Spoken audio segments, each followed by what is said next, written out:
So first you remove your portafilter, rinse the grip head with the first button. That will warm up and prepare the grip head for your shots. You want to dry and clean the baskets before you insert it in the grinder. After inserting the grinder, you don't want to touch the portafilter so it doesn't mess up with the scale. Once you have the coffee ground, you want to level a little bit and remove without dropping any of it. Place the OCD on top, give it a turn. Place the tamper on top, make sure it's flat. Tamp it all the way down. Insert in the grip head, press the button, place the cup underneath.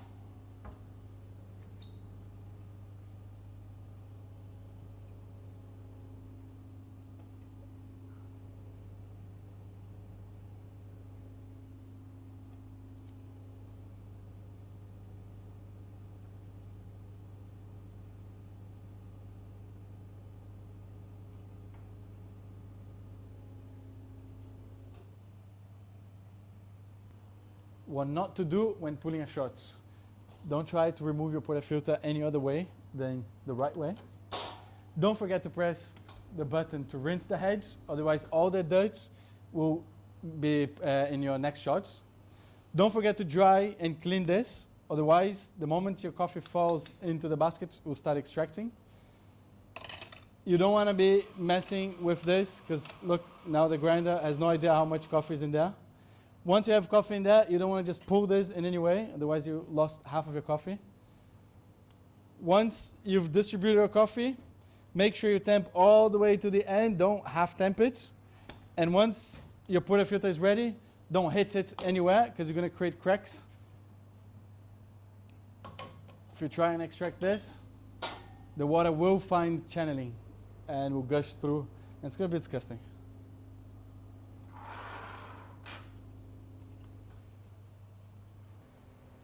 Should already know how to pull a shot. Now we're going to talk about how to serve espresso. So it's pretty much the same thing. However, we want to talk about the cup you want to serve this in. So it's a smaller cup. Can be as small as 100 milliliters to 150 milliliters. You want to warm up the cup first.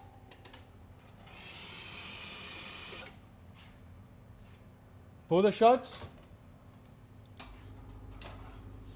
Make sure to place your cup before the shot starts coming.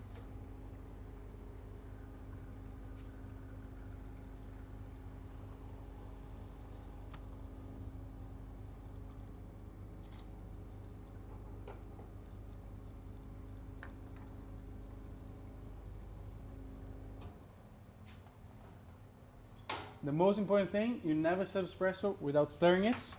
Espresso is stratified extraction. So you want to make sure that it's all mixed up really well before you give to your customer. How to steam your milk. First thing you want to do is to purge the steam wand. Make sure there is no water in there.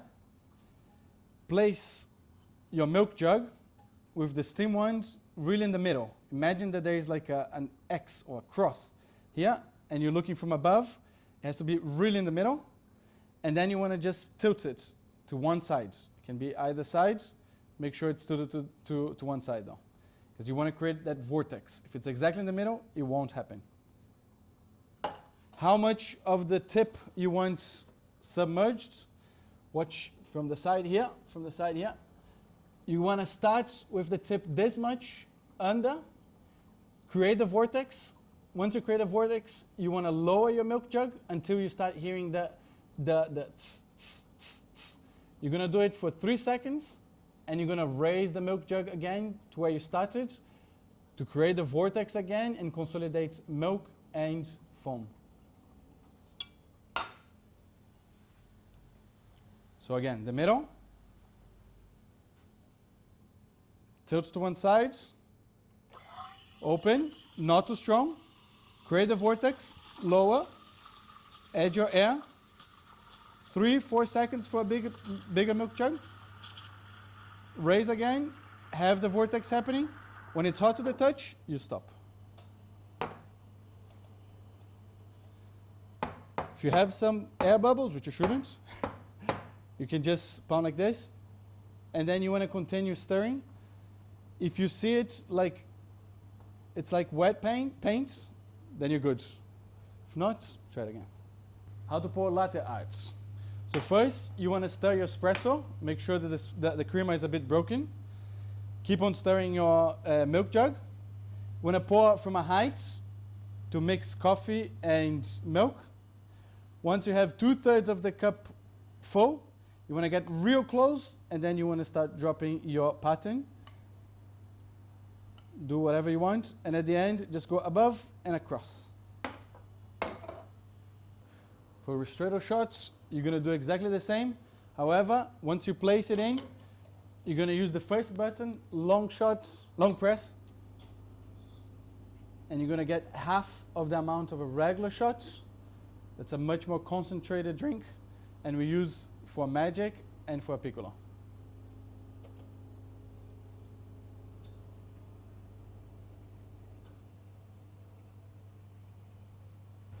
So for your espresso on ice, you want to have a 150 to 200 milliliter cup. Fill up with ice, and you want to extract already on the ice. So don't extract in another container and then put the cup. Make sure that you're extracting it on ice, because that will affect the end product. Double shot of espresso. And you do have to stir it at the end, even with the ice inside.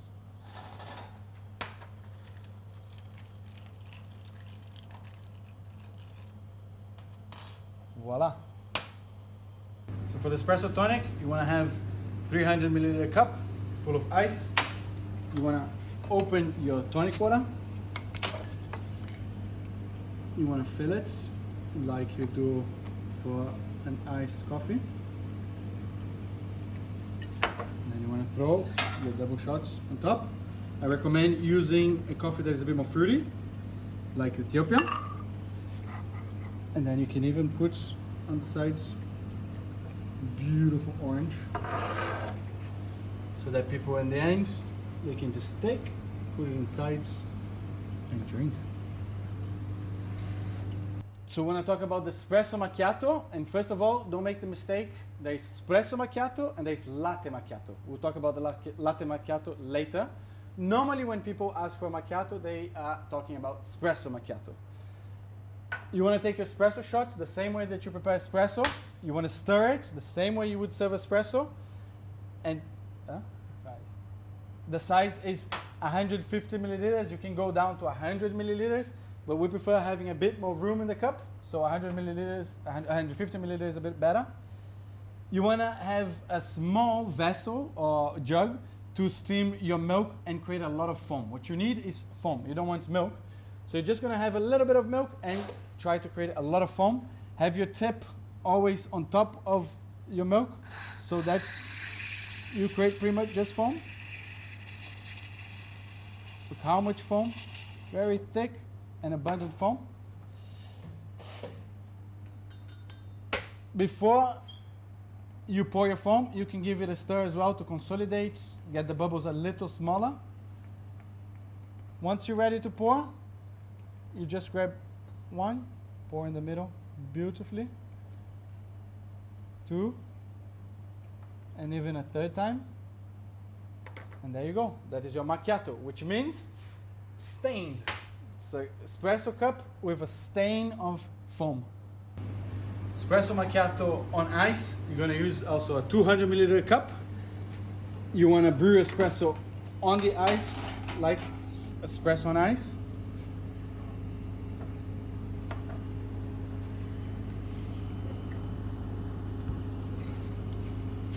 And then you're going to create that very, very frothy milk that we use for the hot espresso macchiato, just so you have this foam to add on top. Once you have your drink finished, you're gonna stir it and add all the foam you can do. There you go. And that is your espresso macchiato. Okay, let's talk about the latte macchiato, which is the opposite of the espresso macchiato. The espresso macchiato was espresso with a stain of foam. The latte macchiato is a lot of milk and foam with a stain of espresso. So it's the opposite. So you're gonna use normally a cup that is see-through because it's a beautiful drink. You want people to see. 300 milliliters is probably the best. You're gonna steam your milk very, very frothy. You want lots of froth. Look how much froth is in here. Look, it's almost solid. And you wanna pour this. You want to wait a little bit.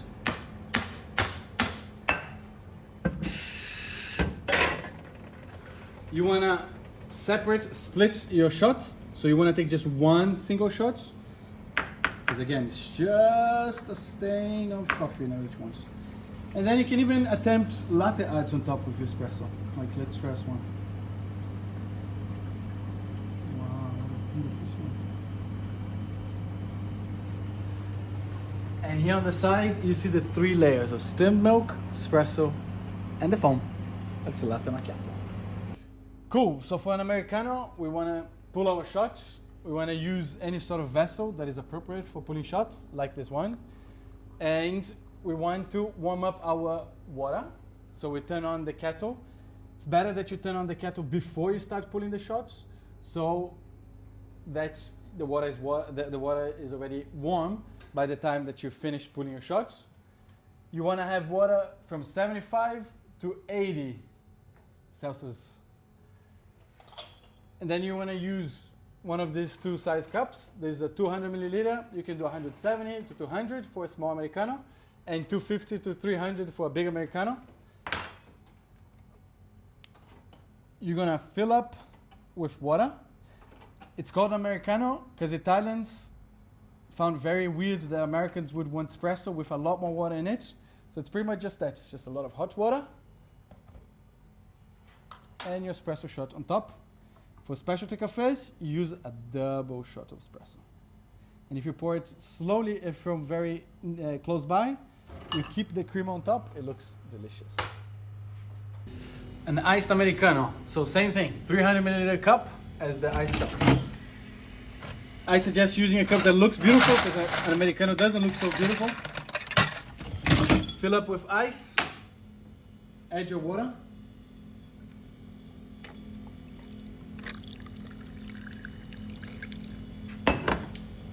And then your double shots on top. And again, if you do it slowly enough, it will be beautiful enough.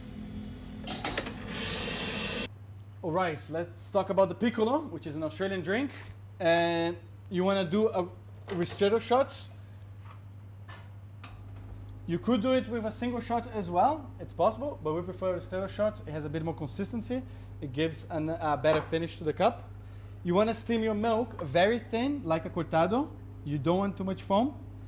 And you want to use 100. It could be a 90 milliliter cup, but 100 is the best. Make sure to break the bubbles. And pour your milk. Like you would do with a latte. It's like a small latte. Piccolo just means small. All right, so for cortado. Cortado is a very specific drink. It's to be served in a 120 or 130 milliliters cup. And it's half double shot of espresso, half steamed milk, very thin steamed milk, not too much foam as well. That's why it's called a cortado, because you cut the foam off. Spanish for cut. I'm just gonna pour, make sure to blend in, and you pour some beautiful latte art on top.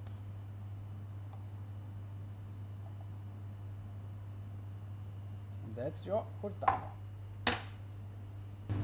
For magic, you want to use a 140 or 150 milliliter cup. So this cup is perfect for that. We're gonna do a ristretto shot, like the Piccolo.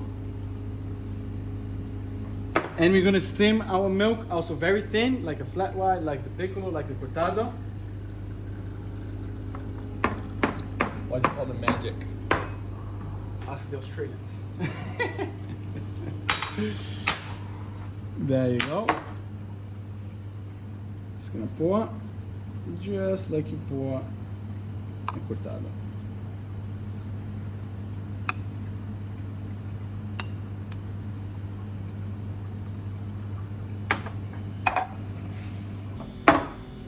let's talk about the flat white. Flat white is normally served in a 170 to a 200 milliliter cup.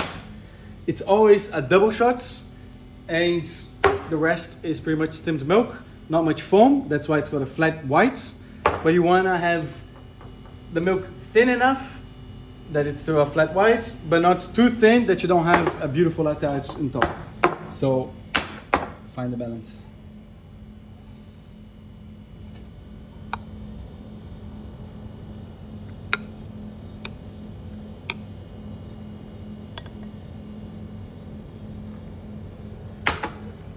Voila. How to pour a cappuccino. First thing to know, the cappuccino was always known as the perfect thirds. So 1 part espresso, 1 part steamed milk, and 1 part foam. Specialty coffee has changed a little bit as we use still a double shot. So there's a bit more coffee in there. We also steam the milk a little thinner. However, you do want to make sure for a cappuccino that you have some good foam there. That's what's called a wet cappuccino. Some people might ask you what is a dry cappuccino.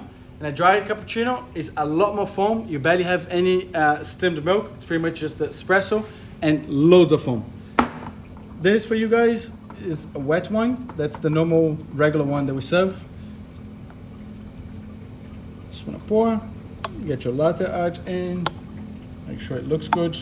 Make sure you have thick consistency for your milk, so that when you have it ready to serve, make sure there is some beautiful foam there.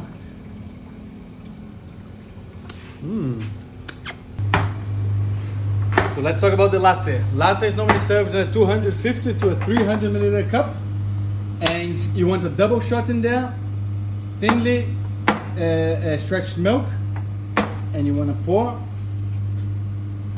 in a way that you're going to create beautiful latte art. That's why it's called latte art. Too thin.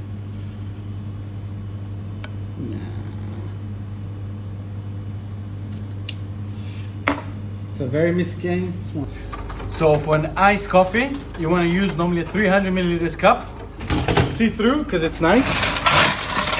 You want to fill it up with ice. Add your milk.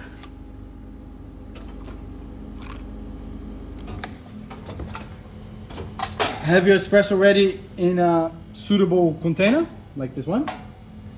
And then you just want to pour it on top, so that it creates this beautiful effect. All right, we're gonna talk about how to make a mocha. I already have my milk steamed, but what we're gonna do is we're gonna pour our shot. And what we're gonna do is we're gonna have about half a cup of the chocolate in here. It's the same cup size as a latte. And essentially what's gonna happen here, as you can see, is the chocolate is melting as the espresso is going over. And what we'll do is we'll use our demi spoon in just a second, and we are going to stir it all together. Keep my milk live as we go. You ever want to know how to resurrect your latte art? Just keep spinning. It's always good. But we're gonna go in here, and you can see there's still some clumps going on. And so we're just gonna give it a good stir. Great. Try and make it all nice and uniform. Good enough. Okay. If your latte art's been sitting or your steamed milk, I just like to pour out a hint. All right. And then we will pour for our mocha. Chase the white.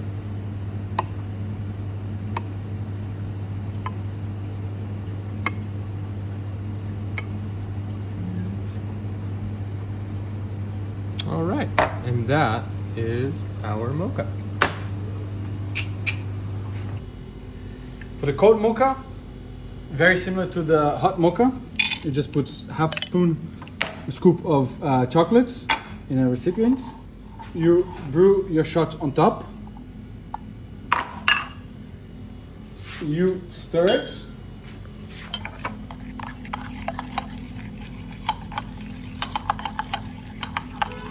Once you have your espresso and your chocolate completely melted and incorporated, you grab 300 milliliter cup, Fill with ice. Add your milk. And pour your beautiful chocolatey espresso on top. I recommend also adding a bit of cocoa powder just to make it beautiful. Nice milk. Alright, so hot chocolates. We're going to use a full scoop of chocolates. Place in our latte cup, so that's 250 to 300 milliliters. Add just a little bit of boiling hot water, so you can use the water from the machine, just to cover the chocolates. Now grab a spoon and stir it. And that's very important that you stir very well so you have no clumps. Unless you're using powder, which is much easier, but not as delicious. Once you have it all melted and beautiful like this, you're gonna steam your milk. We already have milk steamed here. Wow, magic. And then you're gonna pour like a latte.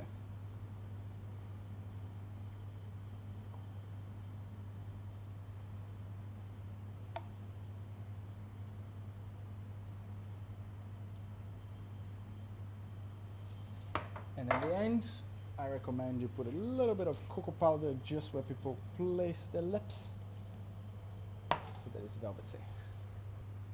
So let's talk about how to make an iced chocolate or iced chocolate. So you want to put a little more than just one scoop. Remember, for the hot chocolate we use one scoop. So we're gonna do almost 1.5 because it doesn't melt as nicely with cold milk. You're gonna do the same thing. You're gonna add a bit of hot water and you're gonna create this concentrate. You're gonna mix, you're gonna mix, stir, mix it really well to create this chocolate syrup. Make sure it's all very melted because otherwise it won't melt later on with the ice and the milk.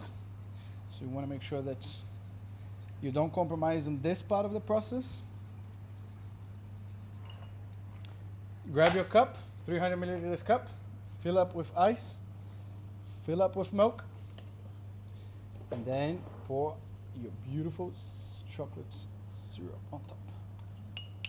Again, I recommend putting a bit of cocoa powder just to give it a nice look. And there you go, that's your ice chocolate. Let's talk about how to make a matcha. All right, so our recipe for this guy is about 1 gram of matcha to 60 grams of water. What we'll do is we'll just get this, kind of put the spoon over the sieve until we get to 1 gram. Okay, put that aside. What we're gonna do is gonna throw this straight into our matcha receptacle, and we want our water to be about 70 to 75 degrees Celsius. And we're gonna pour to 60 grams. Yeah, 59's all right. I'm gonna grab this, and we're just gonna stir, stir, stir, stir, stir. You really wanna do nice round strokes on this so that the matcha can essentially become one with the water, and we just have a nice homogeneous, never know how to say that word, but just one nice mixture, one nice color to it. So about 10-15 seconds on that. Okay. We're going to throw it into our nice latte sized cup, 250 milliliters to about 300. Do that. Okay. We already have some pre-steamed milk. It's a little chunky because it's been sitting for a second. Here we go. We just want to let it merge nicely. And then we'll pour some latte art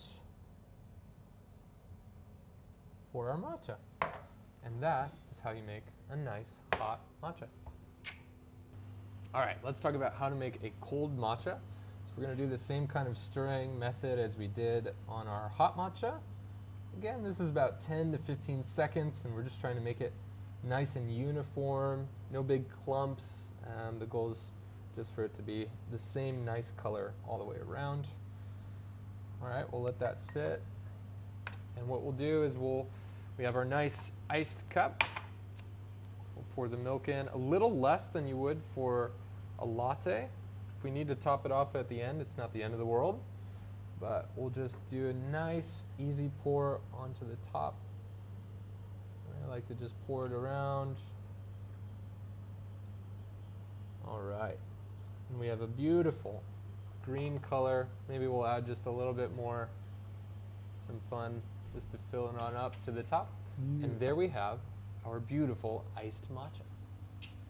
All right, let's talk about the hardest drink to make. It's tea. Just kidding. It's the easiest thing you'll ever do as a barista. All right, we got a tea bag. We're gonna throw it in here. We have our water to about 80 degrees Celsius. And what we're gonna do is just pour it directly onto the tea bag. This will take longer because we're working with a gooseneck kettle, but it's fine. Essentially, as we pour, just some etiquette for your tea bag once it's all the way done, is we got this string here, and what I like to do is just to wrap it around the handle there, just so that we can let the customer decide when they're done steeping it, they can just easily take it around. But all right, don't want to fill it quite to the top because it's quite hot. And we'll put it on with a napkin, just so that they have somewhere to take the tea bag out. And that's how you make tea. So let's talk about iced tea. To make iced tea, we want to use 2 bags because we need it a little more concentrated. We want to use something like that it's easy afterwards to pour out from and keep the bags in, because you don't want to add the bags to the end cup. You're going to have your water a little hotter. We suggest something around 90 degrees Celsius. You're going to pour it directly on the bags. Make sure you're getting it out. And then you're going to let it sit for 4 minutes. So you start your counter. 4 minutes. For 4 minutes. After these 4 minutes, And what you want to do is you want to be sure to tell your customers that it's probably going to take just a little bit longer than other drinks, and that's okay. That's all right. correct. I'm gonna grab your same iced cup with full of ice. You're gonna put your water. Don't put as much because you have all the water from the tea to get into the cup as well. We're going to pretend time travel just happened, and this is 4 minutes later. And you're gonna pour, keeping the bags inside. And you're gonna create a beautiful iced tea. All right, so we're gonna talk about V60, pour over. But before we talk about that, we need to talk a little bit about single dose grinders. Every cafe should have a grinder like this that can be just for things like filter coffee or maybe espresso that you only need one shot, things that you can dose as you need. So we have in this beautiful glass things already pre-dosed coffee. So this is 20 grams, it's for V60. What you're gonna do is turn on your scale, make sure that your container is dead, it's in 0 for your coffee. So that I have a little bit more because sometimes some of the coffee will stay in the grinder when grinding it. Give it 1 or 2 sprays of water just to combat the static electricity the grinders and the friction of the grinders will create, to make sure that all the coffee put in comes out. I'm gonna open, throw it inside, make sure you have for your needs, so 12.5 for our cafe is V60. Make sure you dry this before you grind your coffee inside here, because otherwise all the coffee will stick to your dosing cup. Once it's that, you're gonna turn it on.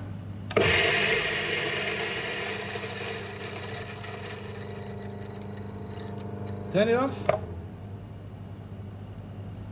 And then you're gonna make sure that you get all the coffee out.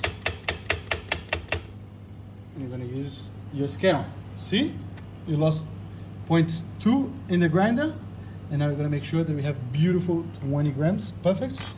Now this is ready for V60. All right, let's talk about how to make a V60. So essentially what we're gonna do is we are going to pre-wet our filter right now And why do we do this?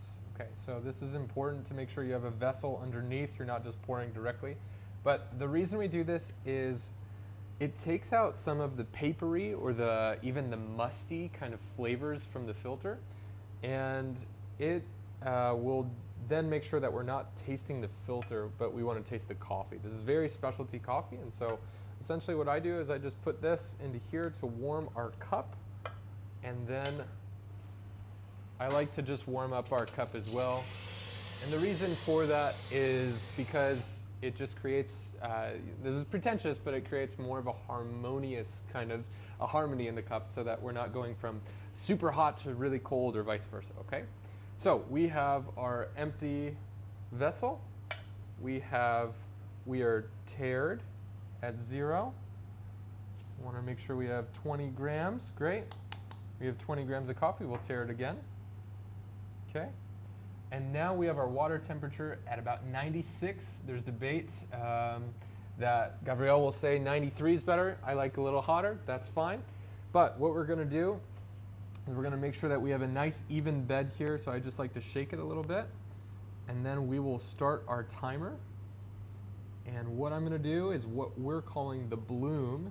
And here the most important thing is to just go over all the grounds of the coffee. We're gonna pour till about 60 grams, okay? And what's going on at this point in the stage is of making a V60 is all of these bubbles that you see coming up. This is carbon dioxide. And when we roast coffee, we actually put carbon dioxide into the beans. And what we're trying to do now is to extract that. And so we're going to let this bloom, is the word for that, for about 30 to 45 seconds, depending on the roast date. Now, this coffee was roasted about 4 weeks ago, somewhere in that territory, and so we're going to let it go for about 45 seconds. We're going to have our second pour. What we're going to do now is we're going to pour in these mini concentric circles. And we just want to get that nice, all those nice bubbles out. We're going to pour to 120, okay? And so what you can see is it's the same color on the top. That's the goal. We don't want it to be too many kinds of dark spots or anything like that. I like to just give it a good little swirl there just to make sure that, just to agitate it a little bit, make sure that we have a nice kind of rounded cup. Okay, we're gonna let it kind of sink down a little bit, and we're gonna pour to 300 grams in total. Now what you wanna be sure to do is not to let this go too far. So right when you see it like this, I want to pour again. We don't want to let these beans oxygenate too much. Okay, doing some math, we're going to go up to 180 grams on this pour. Okay, and again, we're just doing these nice little circles inside. And so what I do is I pour in a big circle, but with little circles. I hope that makes sense. And then I try and go the other way.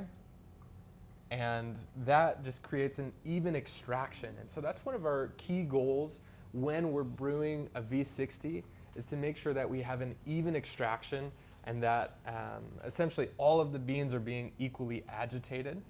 Again, you start to see some of those bigger beans show up. So we're going to do some smaller circles. This time, pour to 240. Okay.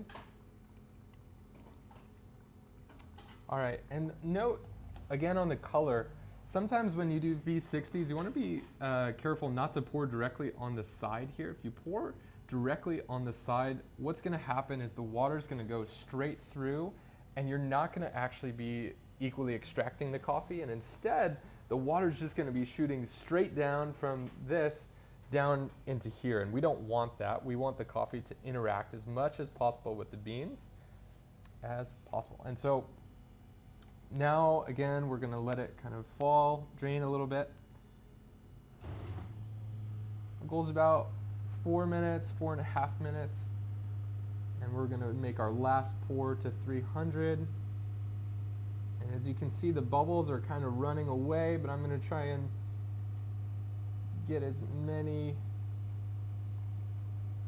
I have my own kind of weird goals with that. I just like to make sure that this is all the same color around the bed of the coffee, tends to mean we're getting closer to a more even extraction. So we got 300 grams here. We're coming up on about 4 minutes. And essentially what we're going to do, we're going to start thinking about serving the coffee at this point. This is our washed Aricha, and so we're going to go back to our cup. This is nice and hot, very hot. Pour that out. And again, we want a nice warm cup so that when we're ready to pour, it'll stay warm for longer and we have a nice kind of balanced cup of coffee. Okay, so now we're about done draining our coffee. And what I might do at this point is just grab another vessel. Okay, once those drips are about every second. Now this is important. You want to give this a good stir. Okay, because what's going to happen is the density of the coffee is going to change here. And the more dense coffee is going to go to the bottom. And so when we stir, we agitate. We'll serve it just like this, and we'll call out their name, and we have a beautiful V60. All right, so we're going to talk about an iced V60. There's a couple different ways that you can do this. How I like to do it is to make sure that we have the right brew ratio. So essentially, with our hot V60, we're doing a 1:15 with 20 grams of water. That would be 20 grams of coffee. That would be 300 grams of water that we put into it.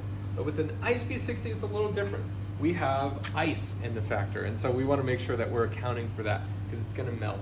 And so what we'll do is we'll put about 100 grams of ice into our cup. Perfect. Okay. And this is a nice 1:10 brew ratio here. And so that means we put 20 grams in and put 200 grams of water in. And then it's very simple. We just pour it right over. It's going to melt a little bit. That's all right.